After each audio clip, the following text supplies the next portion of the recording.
तो आज हम remaining portion of the chapter number 4 हम कर लेंगे बेटा आज। ठीक है, इसके बाद नेक्स्ट जो आपका चैप्टर होगा that is chapter number 5 atomic structure. ठीक है बेटा, तो लास्ट जो टॉपिक हमने डिस्कस किया था वो था बेटा बॉइलिंग पॉइंट, वेपर प्रेशर के हवाले से था। आज का जो हमारा टॉपिक होगा एमसीक्यूज पॉइंट ऑफ व्यू से बहुत इंपॉर्टेंट है बेटा। ठीक है, और मैंने आपको लास्ट टाइम भी कहा था कि वो टॉपिक्स जो पेपर के हवाले से इम्पॉर्टेंट है उनको हम ज़्यादा डिटेल में देखेंगे, और जो इम्पॉर्टेंट नहीं है ज़्यादा उनको हम स्लाइड जस्ट देख के आगे जाएंगे ताकि आपका सिलेबस गो थ्रू हो जाए। ठीक है बच्चे, तो आज का हमारा टॉपिक है दैट इज सॉलिड।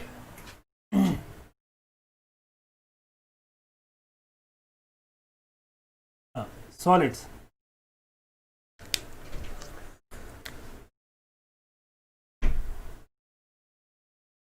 वालेकुम सलाम बेटा, वालेकुम सलाम।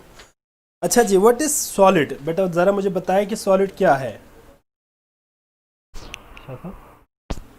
वीडियो नहीं आ रही फिर वीडियो साथ में आता ना, वो टेप भी, हाँ ये भी साथ रखें जी बच्चे। What is solid? Sorry, solid किसे कहेंगे बेटा? बेटा याद रखिएगा कि सॉलिड्स वो सब्सटेंस है जो वेरी हार्ड, रिजिड और डेफिनेट वॉल्यूम और डेफिनेट शेप होगी। ठीक है बच्चे, तो हम यहाँ पे लिखते हैं कि पॉइंट्स की शक्ल में बेटा कि सॉलिड्स आर क्या होंगे बेटा? Hard, definite shape and definite volume. Definite shape and definite volume. तो ये बात आपने याद रखनी बेटा कि सॉलिड्स के हवाले से कि हार्ड है, रिजिड है, हाँ उसकी भी हम बात करेंगे बेटा, आईएमएफ की भी हम बात करेंगे। और याद रखिएगा जितने भी सॉलिड्स हैं उन तमाम सॉलिड्स के अंदर जो कॉन्स्टिट्यूएंट पार्टिकल्स हैं, कॉन्स्टिट्यूएंट पार्टिकल्स कहते हैं वो पार्टिकल जिनसे मिल के कोई भी सॉलिड्स आपके पास फॉर्म होता है।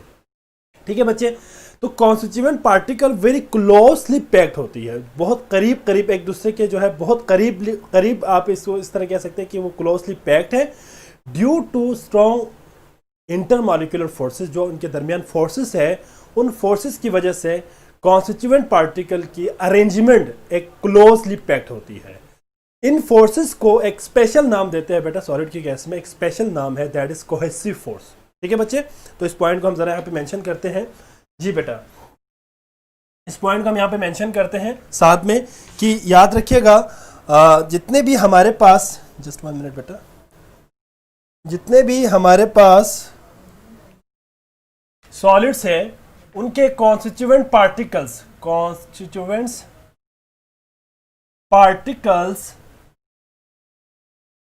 क्लोजली पैक्ड होती है।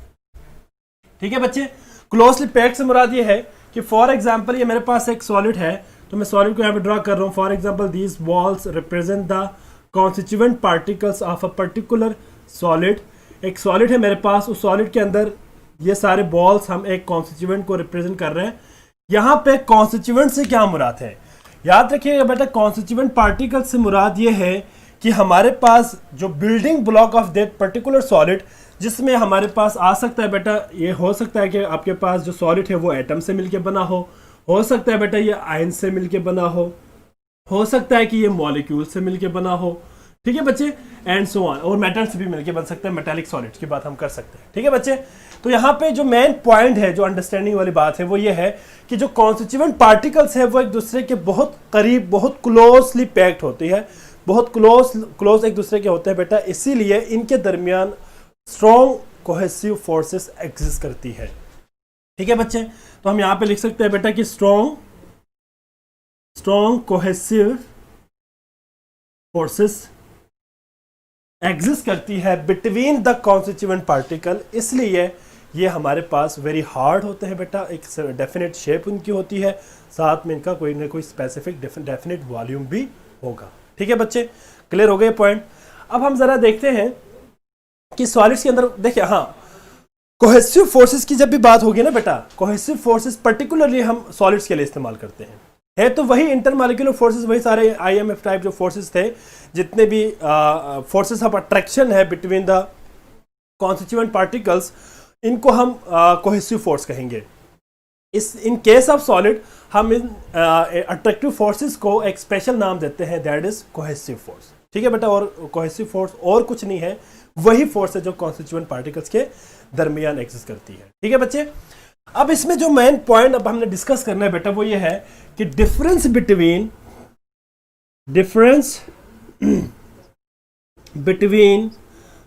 Crystalline solid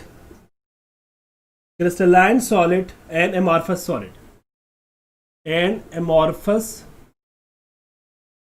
solid.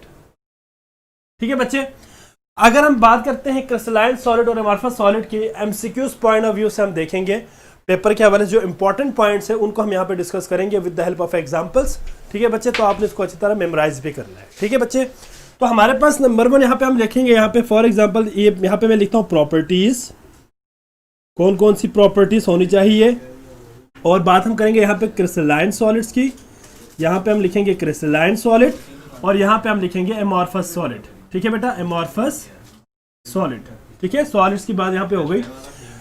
नंबर 1 बेटा याद रखिएगा कि जितने भी याद रखिएगा जो हमारे पास सॉलिड्स है उनकी कोई ना कोई स्पेसिफिक ज्योमेट्री होती है, याद रखिएगा। इसके अलावा जो सबसे मेन पॉइंट है, याद रखिएगा बेटा इनके जनरल नेम क्या होगा। तो जनरल नेम के लिए हम यहाँ पे हेडिंग देंगे number 1 property is general name. अगर आप जनरल नेम की बात करें तो क्रिस्टलाइन सॉलिड्स को हम क्या कहते हैं बेटा, प्योर सॉलिड। क्या कहते हैं इसको, प्योर सॉलिड।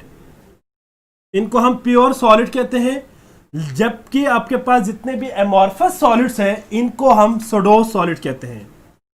सोडोज सॉलिड सॉलिड्स वो सॉलिड्स होते हैं बेटा जिनकी रेजेंबलेंस लिक्विड जैसी हो, मतलब एक अपीयरेंस लाइक लिक्विड हो, तो उसको हम सोडो सॉलिड कहते हैं। इसका एक और नाम भी है, that is known as super cooled liquid.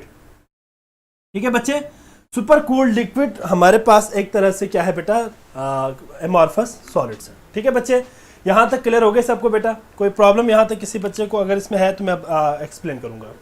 ठीक है बेटा, नेक्स्ट पॉइंट आ जाती है बेटा arrangement. Next point is arrangement. अब अरेंजमेंट ऑफ क्या बेटा, अरेंजमेंट ऑफ कॉन्स्टिट्यूएंट पार्टिकल्स। अगर हम बात करते हैं अरेंजमेंट की तो यहां पे हम देखेंगे कि जो कॉन्स्टिट्यूएंट पार्टिकल्स हैं उनकी अरेंजमेंट क्या होगी, उनके दरमियान कोई ऑर्डर होगा या नहीं, क्या कुछ अरेंजमेंट होती है इनके दरमियान, वो बेसिकली हम यहाँ पे डिस्कस करेंगे। तो याद रखिएगा कि जो क्रिस्टलाइन सॉलिड्स है इनके दरमियान जो इनके अंदर मौजूद जितने भी कॉन्स्टिट्यूएंट पार्टिकल्स हैं उनके दरमियान एक ऑर्डरली अरेंजमेंट होती है। ऑर्डरली या रेगुलर, इसके अंदर क्या होगी बेटा, रेगुलर अरेंजमेंट होती है। जबकि amorphous सॉलिड के अंदर याद रखिएगा the constituent particles are irregular. क्या होगा बेटा, इर्रेगुलर होगा, इर्रेगुलर अरेंजमेंट। ठीक है, इर्रेगुलर अरेंजमेंट। तो यहां पे ये 2 पॉइंट आपने याद रखनी है। इसी से रिलेटेड हमें एक और इसमें बात हम ऐड करते जाएंगे बेटा कि जो ऑर्डरली अरेंज्ड है क्रिस्टलाइन सॉलिड्स के अंदर उनको हम होमोजेनस भी कह सकते हैं। क्या कह सकते हैं बेटा, होमोजेनस अरेंजमेंट है इनके अंदर, होमोजेनस अरेंजमेंट। जबकि जो इर्रेगुलर है उसको हम नॉन होमोजेनस भी कह सकते हैं या हेट्रोजेनस भी कह सकते हैं। नॉन होमोजेनस बेस्ट वर्ड होगा इसके लिए, नॉन होमोजेनस। नॉन होमोजेनस इसके अंदर क्या है बेटा, अरेंजमेंट है। इसीलिए बेटा इसमें एक और बहुत इंपॉर्टेंट एमसीक्यूज की बात आ रही है। याद रखिएगा कि हमारे पास क्रिस्टलाइन सॉलिड्स के अंदर तो तमाम के तमाम पार्टिकल्स रेगुलरली ऑर्डरली अरेंज्ड है, वो बात फिक्स है। अगर आप बात करते हैं amorphous सॉलिड्स की तो amorphous सॉलिड्स के अंदर तमाम के तमाम कॉन्स्टिट्यूएंट पार्टिकल्स इरेगुलर नहीं होते। कुछ ऐसे हमारे पास भी amorphous सॉलिड्स है जिनके अंदर कहीं ना कहीं किसी पॉइंट पे एक रेगुलर अरेंजमेंट आ जाती है। उस पॉइंट को, उस रेगुलर अरेंजमेंट वाली पॉइंट को हम क्या कहते हैं, क्रिस्टलाइट्स कहते हैं। क्या कहते हैं बेटा, क्रिस्टलाइट्स। ये एमसीक्यूज के हवाले से याद रखिएगा। क्रिस्टलाइट्स क्या किसे कहेंगे बेटा, crystallites are the crystalline part of the amorphous solid. The crystalline part, crystalline part से क्या मुराद है, मतलब आपके पास एक कंप्लीट, फॉर एग्जांपल मैं कह रहा हूं ये मेरे पास एक एमॉर्फस सॉलिड है, यहाँ पे सारे के सारे अरेंजमेंट जो है इरेगुलर है, लेकिन यहाँ पे हमारे पास फॉर एग्जांपल सिर्फ इस पार्ट पे क्या है, एक रेगुलर अरेंजमेंट है फॉर एग्जांपल। तो इस पार्ट को हम क्या कहेंगे, क्रिस्टलाइट्स कहेंगे। इस पार्ट को हम क्या कहेंगे बेटा, क्रिस्टलाइट्स कहेंगे। ठीक है बेटा, तो मुझे उम्मीद है कि आपको ये क्लियर हो गए होंगे, इसमें कोई प्रॉब्लम नहीं होगा। ठीक है बेटा, क्लियर हो गया सबको जी बच्चे, अरेंजमेंट की बात हो गई। ठीक है, इसके बाद नेक्स्ट आ जाता है बेटा मेल्टिंग पॉइंट। ठीक है, मेल्टिंग पॉइंट,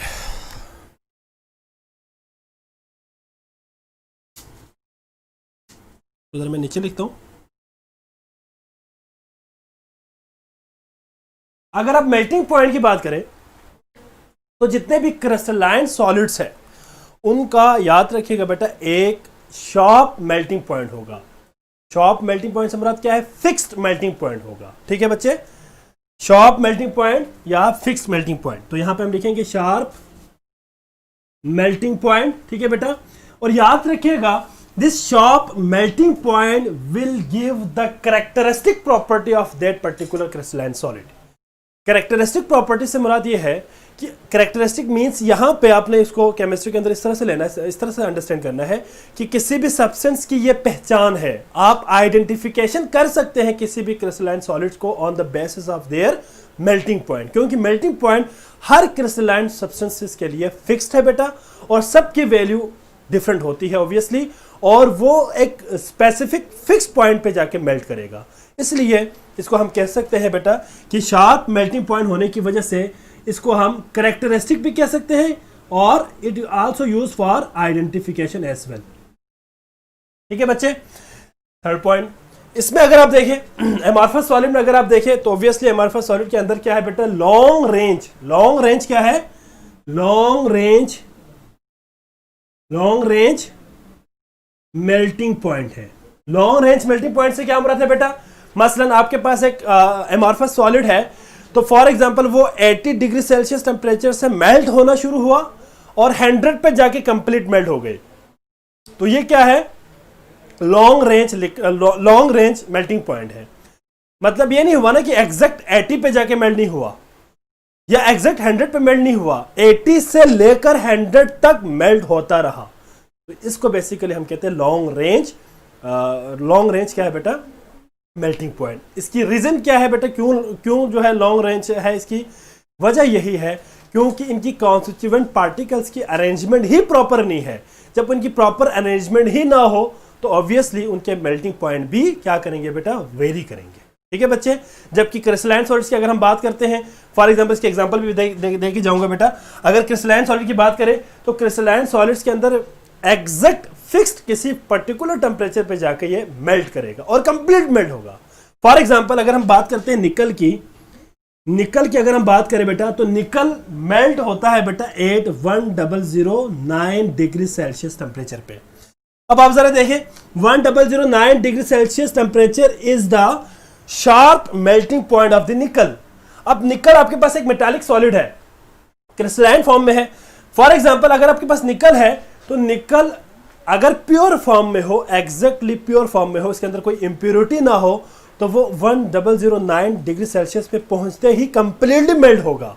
ऐसा नहीं होगा कि वो 1009 पे मेल्ट होना स्टार्ट हो जाए ये और 1009 से लेकर 100 या 1010 तक जाए, ऐसी बात नहीं होगी।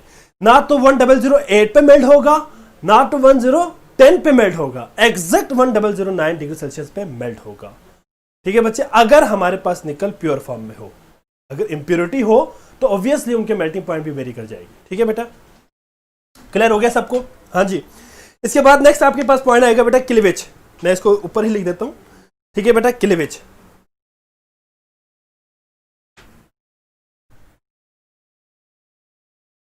प्रॉपर्टी है cleavage.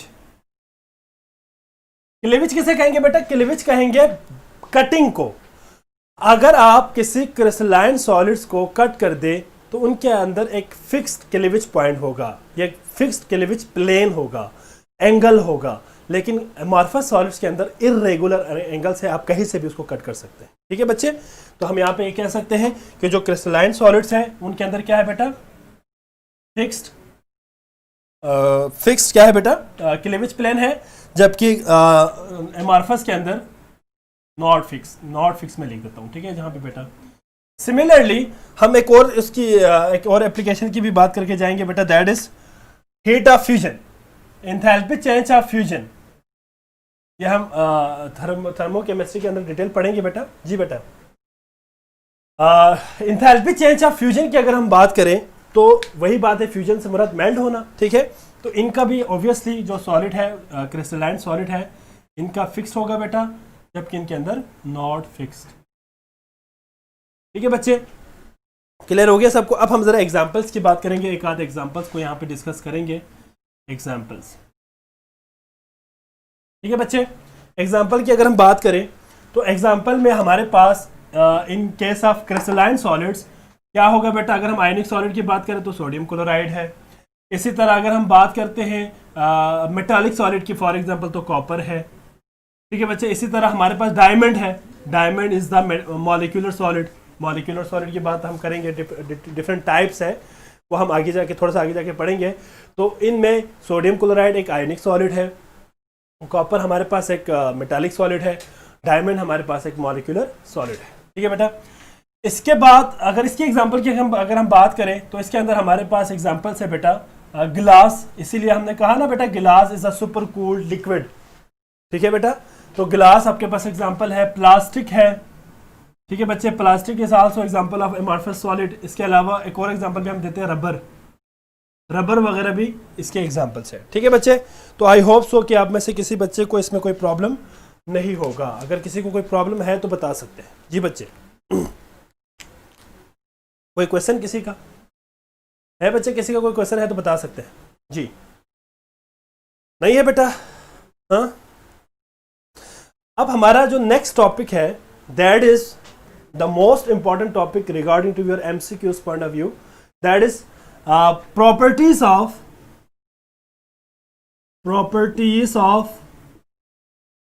crystalline solid। Crystalline solid के कुछ प्रॉपर्टीज हम देखेंगे। ठीक है बच्चे, इंपॉर्टेंट है एमसीक्यूज के हवाले से, इसको अच्छी तरह मेमोराइज कर देना। ठीक है बेटा। बेटा मैंने अभी थोड़ी देर पहले कहा था कि कोहेसिव फोर्सेस, बेटा फरवा बात सुनो जरा, cohesive forces are those forces of attraction which are present between the constituent particle of a solid। किसी भी सॉलिड के अंदर मौजूद कॉन्स्टिट्यूएंट पार्टिकल्स के दरमियान जो फोर्सेस ऑफ अट्रैक्शन होगी उनको हम पर्टिकुलरली या स्पेशली हम क्या कहते हैं, कोहेसिव फोर्सेस कहते हैं। ठीक है बच्चे। हाँ, प्रॉपर्टीज ऑफ क्रिस्टलाइन सॉलिड्स में हम बहुत सारे प्रॉपर्टीज को डिस्कस करेंगे। ठीक है बच्चे, जिसमें नंबर 1 हमारे पास प्रॉपर्टी आ जाएंगे बेटा, प्रॉपर्टीज सॉरी, यहाँ पे हम फॉर एग्जांपल एक स्केच में यहाँ पे बनाऊंगा ताकि आपको एमसीक्यूज पॉइंट ऑफ व्यू से याद रखने में आसानी हो। ठीक है बच्चे, नंबर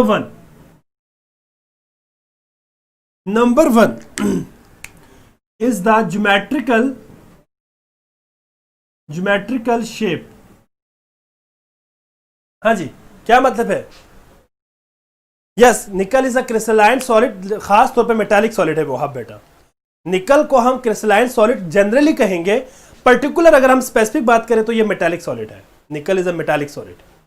आगे हम क्रिस्टलाइन सॉलिड्स के टाइप्स पढ़ेंगे ना बेटा, आयनिक सॉलिड है, कोवेलेंट सॉलिड है आपके पास, मॉलिक्यूलर सॉलिड्स है, मेटालिक सॉलिड्स है, तो मैं वहां पे इसको एग्जांपल में आपको बताऊंगा। ठीक है, क्लियर हो जाएंगे। जी बच्चे, क्लियर हो गया बेटा? हाँ जी, व्हाट इज ज्योमेट्रिकल शेप? क्या है बेटा व्हाट इज ज्योमेट्रिकल शेप से क्या मुराद है यहाँ पे? हाँ जी, ज्योमेट्रिकल शेप याद रखिएगा, जितने भी क्रिस्टलाइन सॉलिड्स हैं उनके अंदर याद रखिएगा बेटा एक डिस्टिंक्टिव ज्योमेट्रिकल शेप होती है। जितने भी क्रिस्टलाइन सॉलिड्स हैं उनके अंदर एक डिस्टिंक्टिव कहते हैं बेटा, जो आप डिफरेंस कर सके, एक दो सॉलिड्स को आपस में आप फर्क बता सके, डिस्टिंक्टिव इनकी ज्योमेट्रिकल शेप होती है बेटा। याद रखिएगा ये किस वजह से बेटा, किस वजह से बेटा, ये किस वजह से है बेटा? This is due to orderly arrangement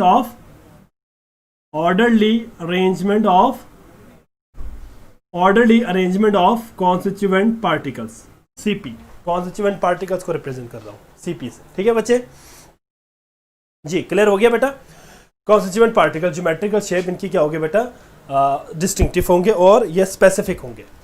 बात यहां पे ये है कि फॉर एग्जांपल आपके पास एक क्रिस्टल है, ठीक है, एक क्रिस्टल है, तो याद रखिएगा अगर आप उस क्रिस्टल को ब्रेक करके पाउडर फॉर्म में भी लेके जाए, पाउडर फॉर्म में भी लेके जाए, तब भी पाउडर फॉर्म बनने के बावजूद भी बेटा याद रखिएगा, पाउडर फॉर्म बनने के बावजूद भी उस क्रिस्टल के जो एंगल्स है, फेसेस है, साइड्स है या एजेस है, ये तमाम क्या रहेंगे बेटा, रिमेन सेम रहेंगे, रिमेन सेम। मतलब इनके एंगल, एजेस, साइड्स वगैरह हमेशा फिक्स रहेंगे। फॉर एग्जांपल अगर हम सपोज एग्जांपल यहां पे ले लेते हैं, लेट सपोज मेरे पास एक क्यूबिक या क्यूबिकल मेरे पास क्रिस्टल है, क्यूब लाइक स्ट्रक्चर है। फॉर एग्जांपल ये मेरे पास एक क्यूब आ गए, ये for example cube, let suppose sodium chloride को ही ले ले। अगर आप इस क्यूब को देखें तो ये जो क्यूब है सोडियम क्लोराइड का एक यूनिट सेल है। अभी हम आगे जाके यूनिट सेल को डिस्कस करेंगे बच्चे, तो आपको क्लियर हो जाएंगे, ठीक है बेटा। अब ये जो यूनिट सेल है, इस यूनिट सेल को अगर हम इस तरह से अंडरस्टैंड करें कि आपके पास एक सोडियम क्लोराइड का एक बहुत बड़ा क्रिस्टल है, सोडियम क्लोराइड का क्या है, एक बहुत बड़ा क्रिस्टल है, तो उस बिगर क्रिस्टल का भी जो ज्योमेट्रिकल शेप होगी वो क्यूबिक होगी बेटा। अगर आप उसको पीसेस करके फाइन पाउडर में भी लेके जाए तब भी उसके जो शेप होगी वो क्यूबिकल रहेंगे, ऑब्वियसली सिमेट्री रहेंगे। आप सिमेट्री इसको हम पढ़ेंगे, सिमेट्री को हम अलग से पढ़ेंगे। इसकी शेप हमेशा मेंटेन रहती है, वो चेंज नहीं होती, ठीक है बच्चे। क्लियर हो गया बेटा, ज्योमेट्रिकल शेप्स की बात हो गई क्लियर बेटा। नेक्स्ट पॉइंट इसमें आ जाएंगे आपके पास, दैट इज क्लीवेज प्लेन, ठीक है बेटा। Next point is the cleavage plane.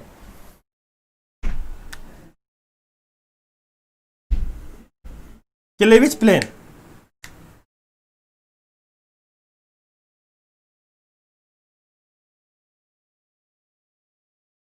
जी बच्चे, हाँ जी, क्लीवेज प्लेन किसे कहेंगे बेटा, what is mean by cleavage plane, जी बताओ बेटा जरा, क्लीवेज प्लेन किसे कहेंगे।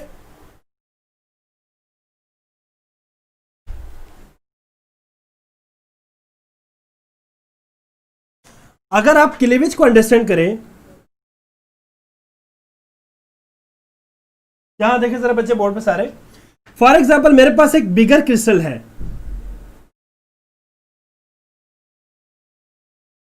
मेरे पास एक बिगर क्रिस्टल है। अगर मैं इस बिगर क्रिस्टल को, फॉर एग्जाम्पल मैं कहता हूं कि मैंने इस बिगर क्रिस्टल को ब्रेक किया बाय अप्लाइंग सम प्रेशर,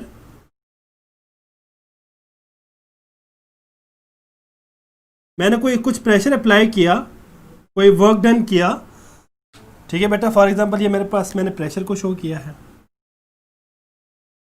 अगर मेरे पास एक बिगर क्रिस्टल है, उसके ऊपर मैं कोई प्रेशर अप्लाई करूं और उसको मैं फोर्स अप्लाई करके ब्रेक कर दूं, तो जो स्मॉलर क्रिस्टल होगा बेटा ये कन्वर्ट हो जाएगा स्मॉलर क्रिस्टल में, स्मॉलर क्रिस्टल में कन्वर्ट हो जाएगा ना बेटा।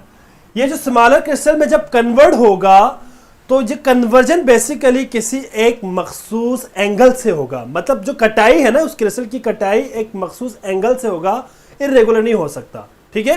तो मसलन आपके पास यहां पे क्लीवेज प्लेन किसे कहेंगे बेटा, जिस एंगल पे या जिस प्लेन पे इसकी क्या हो बेटा, कटिंग हो, that is known as cleavage plane,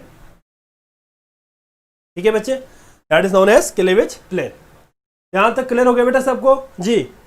next आपके पास आ जाते हैं बेटा, दैट इज मेल्टिंग पॉइंट।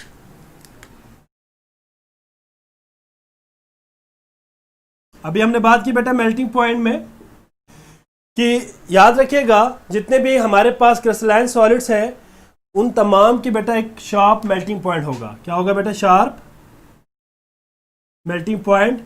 और याद रखिएगा ये हमने अभी बात की थी, करेक्टरिस्टिक प्रॉपर्टी है किसी भी क्रिस्टलाइन सॉलिड्स की। और याद रखिएगा बेटा इसी को हम आइडेंटिफिकेशन के लिए भी इस्तेमाल करते हैं। मसलन आपके पास कोई क्रिस्टलाइन सॉलिड है तो आप किसी भी क्रिस्टलाइन सॉलिड की आइडेंटिफिकेशन किससे करेंगे बेटा, मेल्टिंग पॉइंट से कर सकते हैं, ठीक है बच्चे। क्लियर हो गया बेटा सबको, यहां तक किसी बच्चे का कोई सवाल है जी बेटा, हाँ जी ठीक हो गया। नेक्स्ट आपके पास आ जाता है बेटा, that is anisotropy. Next property is the anisotropy. जी बेटा, what is anisotropy? Anisotropy is the variation of the intensity of physical properties by changing direction. अगर आप डायरेक्शन चेंज कर दे तो किसी भी क्रिस्टलाइन सब्सटेंस की जो फिजिकल प्रॉपर्टी है अगर वो चेंज हो जाए तो इस फिनोमेना को हम क्या कहेंगे बेटा? एनिसोट्रोपी कहेंगे। ठीक है बेटा, तो हम यहां पे सिंपल वर्डिंग में लिखते हैं, चेंज हो जाएंगे बेटा फिजिकल प्रॉपर्टीज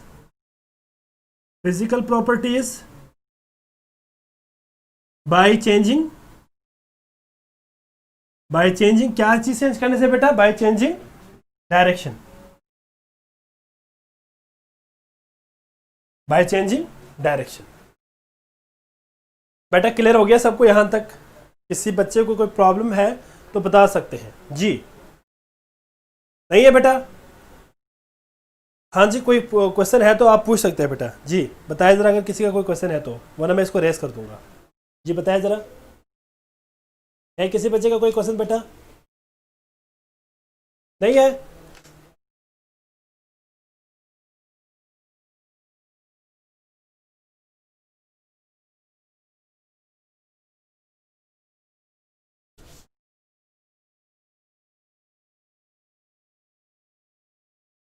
हाँ जी, अब जरा बोर्ड पे देखें जरा बच्चे, इसके एग्जांपल की तरफ हम जाएंगे। जो एनिसोट्रोपी है उसमें याद रखिएगा बेटा, नंबर 1 हम एग्जांपल यहां पे देंगे, दैट इज, याद रखिएगा, refractive index. Refractive index is also anisotropic property बेटा, नंबर 1। नंबर 2 इज द, ये जो क्लीवेज है ना, ये खुद भी एक तरह से, क्लीवेज खुद भी क्या है बेटा? एक तरह से आपके पास एनिसोट्रोपी है। इसके अलावा, क्लीवेज के अलावा क्या है बेटा? Coefficient of thermal expansion, coefficient of thermal expansion. इसके बाद थर्मल एंड इलेक्ट्रिकल कंडक्टिविटी,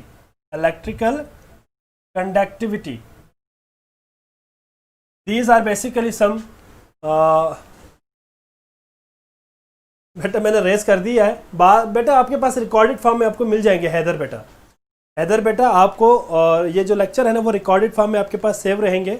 आप बाद में भी देख सकते हैं, बाद में स्क्रीनशॉट ले लेना। ठीक है, स्क्रीनशॉट लेने की वैसे भी ज़रूरत नहीं है, बाद में आप कंप्लीट वीडियो दोबारा भी देख सकते हैं। ठीक है बेटा, तो बस ठीक है।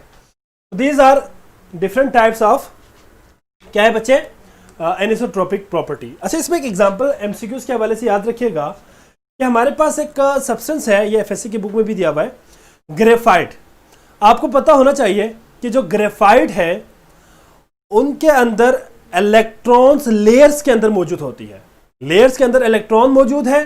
अगर आप बैटरी को, एक्सटर्नल सोर्स को, अगर आप पैरेलल टू दी इलेक्ट्रॉन अगर आप जोड़ दे, अगर आप जोड़ दे तो कंडक्टर है।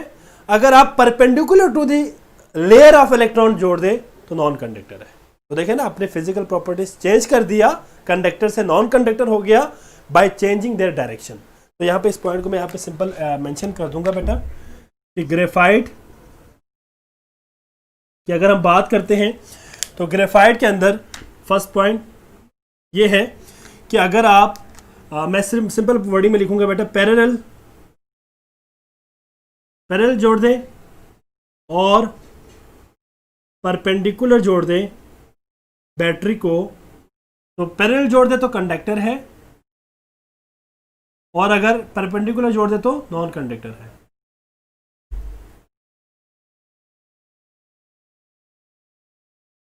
ठीक है बेटा, क्लियर हो गया?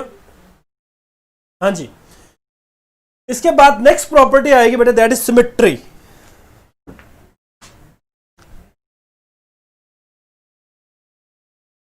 Next property will be symmetry, property number 5।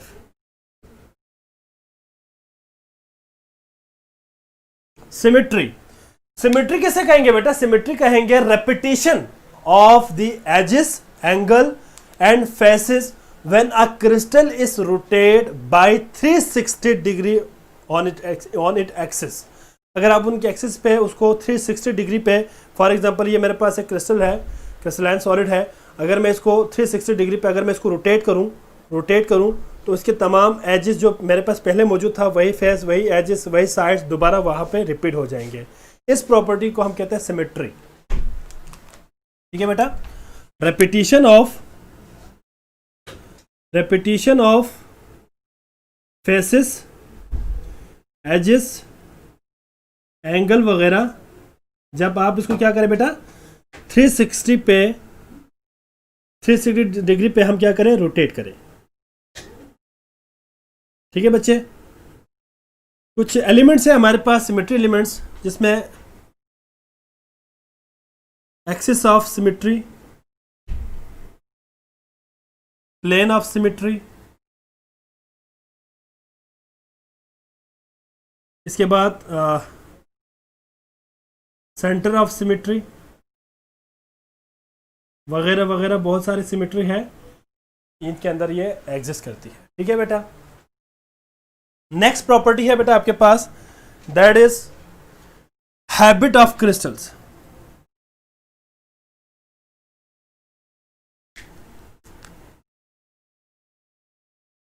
Habits of crystal, habit of crystal किसे कहेंगे बेटा, हैबिट ऑफ क्रिस्टल किसे कहेंगे बेटा,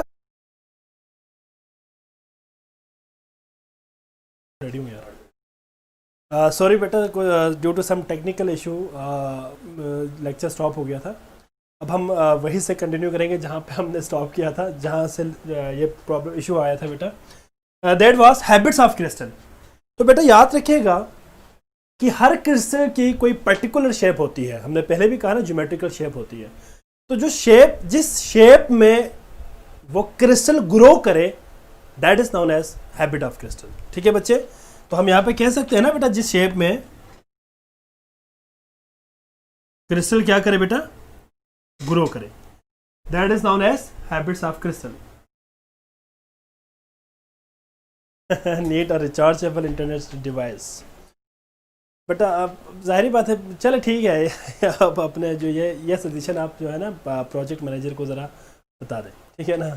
अच्छा जी, खैर, तो इसको हम क्या कहेंगे बेटा, हैबिट ऑफ क्रिस्टल्स। ठीक है बच्चे, और याद रखिएगा हम किसी भी क्रिस्टलाइन सॉलिड्स की हैबिट ऑफ क्रिस्टल को चेंज कर सकते हैं। अगर हम चाहते हैं कि भाई हम क्रिस्टलाइन सॉलिड की शेप कुछ और आ जाए, तो हम उसके अंदर कुछ ना कुछ इम्प्योरिटीज़ ऐड कर देते हैं ताकि उसकी ग्रोथ जो है वो डिफरेंट हो जाए। एग्जाम्पल हम यहाँ पे देंगे बेटा कि अगर हमारे पास क्रिस्टल जो है वो प्योर हो और इम्प्योर हो। फॉर एग्जाम्पल हम बात करते हैं सोडियम क्लोराइड की बेटा, NaCl, सोडियम क्लोराइड, NaCl की अगर हम बात करें, अगर NaCl प्योर फॉर्म में हो तो बेटा याद रखिएगा क्यूबिक इनकी जो है शेप होती है। अगर यही सोडियम क्लोराइड इम्प्योर हो, इम्प्योर से मुराद क्या है बेटा, सोडियम क्लोराइड अगर हम इसके अंदर कुछ अमाउंट में 10%, अगर फॉर एग्जांपल हम 10% यूरिया ऐड कर दें, तो जो शेप आएगी बेटा ये इम्प्योर हो जाएंगे। ऑब्वियसली इम्प्योर होने की वजह से इसकी शेप क्या आएगी बेटा, नीडल लाइक शेप आएगी। ठीक है बच्चे, बेटा आज का जो लेक्चर होगा ना, जहाँ तक आज का लेक्चर होगा वहाँ तक कल आपका FLP का टेस्ट होना है। ठीक है, FLP है कल आपका complete chapter number 3 and chapter number 4। ठीक है, चैप्टर नंबर 4 तक। बेटा आपके पास नेट स्लो होगा बेटा, वहाँ आप देख लेना क्या इशू है, आवाज़ पहले और वीडियो बाद में आ रही है। क्या साहब, यहाँ से कोई इशू नहीं है। अच्छा जी, तो मैं ये बता रहा था कि आपका बेटा FLP है कल, तो सिलेबस आपको मैंने बता दिया कि चैप्टर 3 एंड 4, अभी जो चैप्टर 4 का जहाँ तक हम स्टॉप करेंगे वहाँ तक शामिल होगा। इवन बल्कि कल जो पढ़ेंगे वो भी शामिल करूँगा। ठीक है, कल जो हम पढ़ेंगे वो भी शामिल होगा। तो आपने FLP की अच्छे से तैयारी करनी है बेटा। ठीक है, और कोई प्रॉब्लम हो तो फिर आप मुझसे कंसल्ट कर सकते हैं, कोई प्रॉब्लम हो तो डिस्कस कर सकते हैं वाया मैसेंजर। ठीक है बेटा, तो वहाँ पे मैं आपको आंसर किया करूँगा। ठीक है बेटा।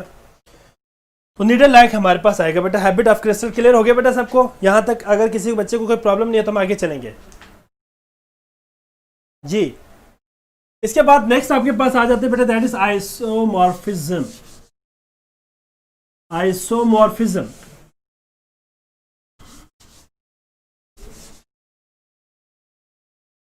आइसोमॉर्फिज्म किसे कहेंगे बेटा?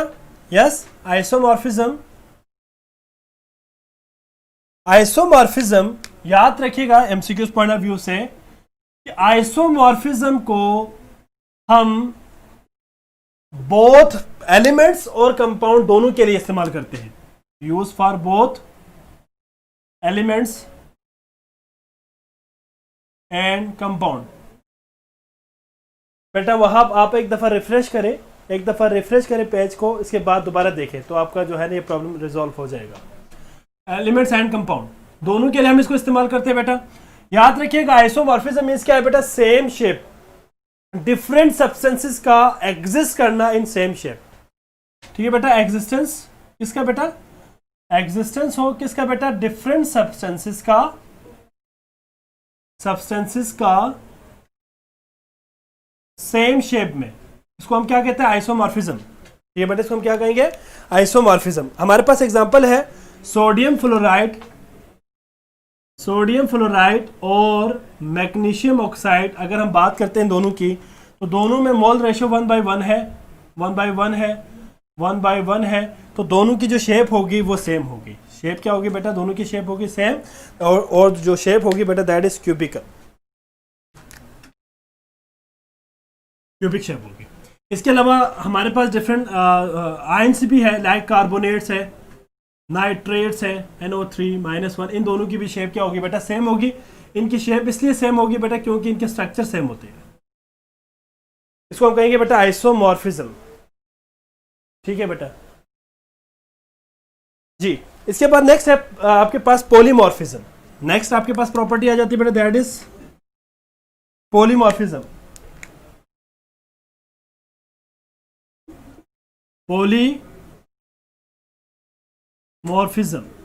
पॉलीमॉर्फिज्म कंपाउंड के लिए होगा बेटा, स्पेसिफिकली किसी भी कंपाउंड्स के लिए हम इस्तेमाल करते हैं। याद रखिएगा only for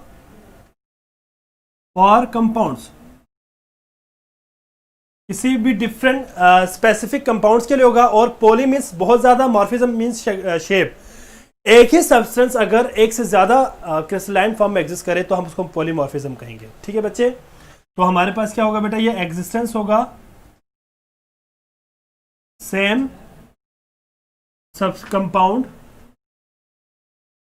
in different crystalline form.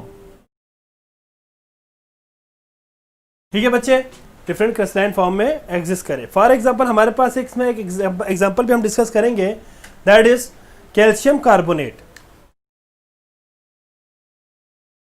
अगर हम कैल्शियम कार्बोनेट की बात करें बेटा तो याद रखिएगा calcium carbonate is somehow the polymorphic compound, और इसकी शेप होती है टेट्राहेड्रल और ऑर्थोरोम्बिक। टेट्राहेड्रल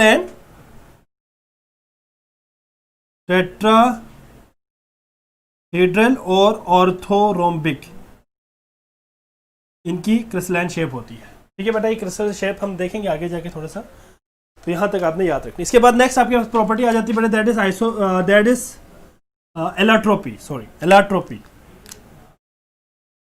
एलाट्रोपी। एलाट्रोपी किसी भी पर्टिकुलर एलिमेंट्स के लिए इस्तेमाल करते हैं हम। ठीक है बेटा, स्पेसिफिकली एलिमेंट्स के लिए हम इसको इस्तेमाल करते हैं। और याद रखिएगा एलिमेंट्स अगर एग्जिस्ट करे एक से ज्यादा शक्लों में, ठीक है बेटा, existence of same element but different in form, तो इसको हम क्या कहेंगे बेटा?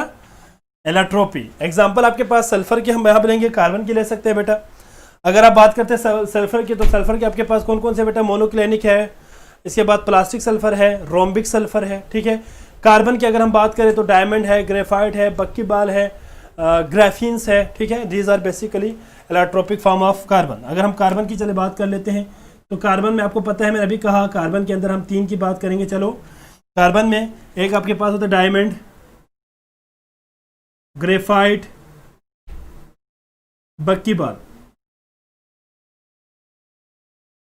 ठीक है बच्चे, अगर हम बात करते हैं डायमंड की, तो डायमंड हमेशा याद रखिएगा क्यूबिकल फॉर्म में एग्जिस्ट करेंगे। ग्रेफाइट हेक्सागोनल, और जो बक्कीबाल है वो आपके पास एक तरह से केज लाइक स्ट्रक्चर इसका होगा। ठीक है बच्चे, तो यहाँ पे वैसे मैं जस्ट लिख लेता हूँ साथ में, डायमंड आपके पास क्यूबिक है, ये आपके पास हेक्सागोनल है, और ये आपके पास क्या है बेटा, केज लाइक। और याद रखिएगा एक बक्कीबाल में कम से कम 60 कार्बन होते हैं। क्लियर हो गया बेटा सबको यहां तक? किसी बच्चे को कोई प्रॉब्लम है तो बता सकते हैं। इसके बाद लास्ट प्रॉपर्टी है that is transition temperature, TT, transition temperature. Transition temperature किसे कहेंगे बेटा?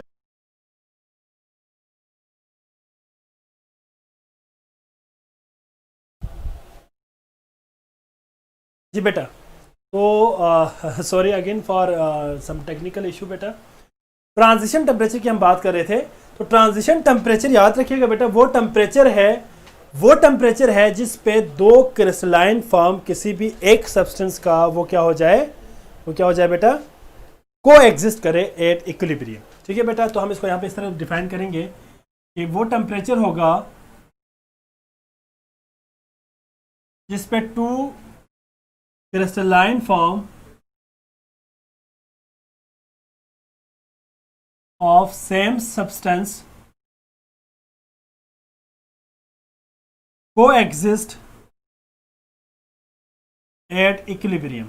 इसको हम क्या कहेंगे बेटा, ट्रांजिशन टेम्परेचर। ठीक है बेटा, ट्रांजिशन टेम्परेचर किसे कहेंगे, वो टेम्परेचर जिस पे दो क्रिस्टलाइन सॉलिड्स आपस में को एग्जिस्ट करे। सल्फर, हमारे पास सल्फर के दो एग्जांपल हम यहाँ पे लेंगे, रोम्बिक और मोनोक्लिनिक सल्फर। अगर हम बात करते हैं रोम्बिक सल्फर और मोनोक्लिनिक सल्फर की, तो रोम्बिक सल्फर और मोनोक्लिनिक सल्फर आपस में को एग्जिस्ट करेंगे बेटा एट 95.5 डिग्री सेल्सियस टेम्परेचर पे। 95.5 डिग्री सेल्सियस टेम्परेचर पे ये दोनों को एग्जिस्ट करेंगे। 95.5 से पहले रोम्बिक होगा, 95.5 के बाद मोनोक्लिनिक होगा। ठीक है बेटा, और ये हमेशा मेल्टिंग पॉइंट से कम होगा। ठीक है बेटा, याद रखिएगा ट्रांजिशन टेम्परेचर हमेशा less than melting point, less than melting point. ठीक है बच्चे, तो टाइम इसमें हो गया बेटा, तो हम यहाँ पे इसको स्टॉप कर लेते हैं। कल हम यूनिट सेल्स को डिस्कस करेंगे, जितने भी हमारे पास डिफरेंट टाइप्स आ जाएंगे यूनिट सेल्स के वो हम डिस्कस करेंगे कल। और इसके बाद हम सोडियम क्लोराइड के स्ट्रक्चर को देखेंगे। ठीक है बच्चे, डायमंड के स्ट्रक्चर्स को देखेंगे, कुछ प्रॉपर्टीज हम पढ़ेंगे बेटा। रोम्बिक बेटा, रोम्बिक सल्फर, ऑर्थोरोम्बिक और रोम्बिक सेम चीज़ है बेटा, ऑर्थोरोम्बिक और रोम्बिक सेम चीज़ है, इतना डिफरेंट नहीं है। और रोम्बिक को हम ऑर्थोरोम्बिक भी बोलते हैं, इट डजेंट मैटर जी। तो बेटा यहाँ पे हम स्टॉप कर लेते हैं बेटा। ठीक है, कोई प्रॉब्लम हो तो आप बाद में मुझसे डिस्कस कीजिएगा मैसेंजर पे। आपने बेटा अभी लेक्चर ख़त्म होने, अभी थोड़ी देर बाद आपका टेस्ट शुरू होगा, 2 मिनट के लिए टेस्ट होगा।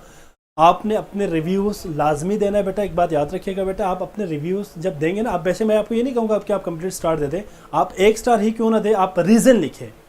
जो आपको प्रॉब्लम है ना वो आप वहाँ पे मेंशन कर दिया करें, ताकि मुझे आइडिया हो कि भाई आपको कहाँ पे क्या प्रॉब्लम है। ठीक है बेटा, अपने रीजंस लाजमी लिखा करें और रिव्यू लाजमी दिया करें आप। ठीक है, 1 स्टार दे दे, 5 दे दे, 4 दे, 3 दे, आपकी मर्जी है, जिसमें कोई वो नहीं है, फोर्स नहीं है। आप जो भी दे देंगे, लेकिन साथ में आप वहाँ पे मेंशन कर दें कि भाई इस वजह से ये बात मैंने इस वजह से मैंने ये स्टार दिया। ठीक है, अपने रीज़न लिखे, लाजमी रिव्यू दे दीजिएगा। अभी आपका टेस्ट स्टार्ट होने लगा है बेटा, टेस्ट आपका स्क्रीन पे शो हो जाएंगे। अगर किसी बच्चे को शो ना हो तो पेज को रिफ़्रेश करें, पेज को रिफ़्रेश करने के बाद स्टार्ट टेस्ट पे क्लिक करें। ठीक है बच्चे,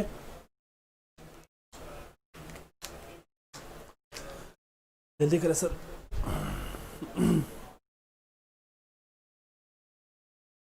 जी आपके सामने आ गया बेटा, देखो सामने ही आ गया, पहला ही क्वेश्चन यही आ गया।